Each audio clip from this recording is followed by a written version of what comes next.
Let's talk about primes. Primes are numbers greater than 1 that only have factors of 1 in itself.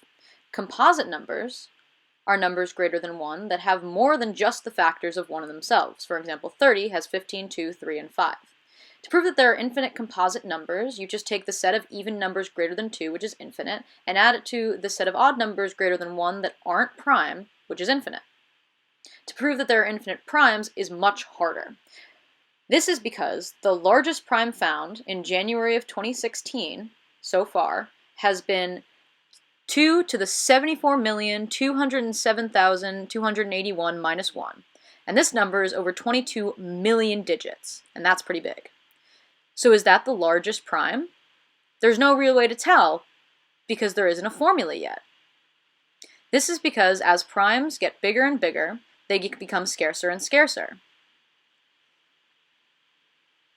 So we need a proof rather than a formula. Back in ancient Greece, this really smart guy Euclid figured out how to prove this. He said, I can prove it. And the public said how smart he was. Euclid defined the set of all prime numbers, 2, 3, 5, 7, all the way up to p. So if this is infinite, then we're done. That's our proof. We don't know that. So let's say that it's finite. And if it's finite, then we'll be able to find a biggest one.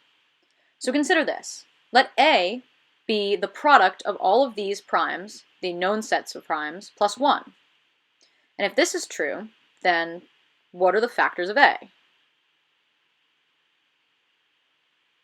Well, they wouldn't be 2, it wouldn't be 3, it wouldn't be 5, it wouldn't be 7, and it wouldn't go all the way up to p because all of these would have a remainder of 1.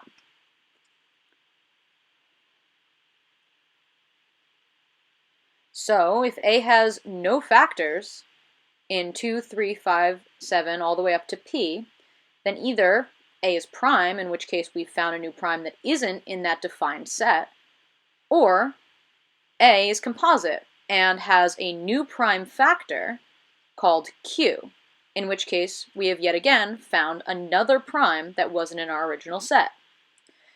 Essentially what Euclid said was that there was always going to be room for q in this set of primes.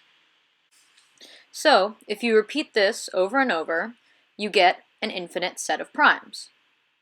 You'll never be able to not fit q into the set of finite primes, meaning that they're infinite. Thanks, Euclid.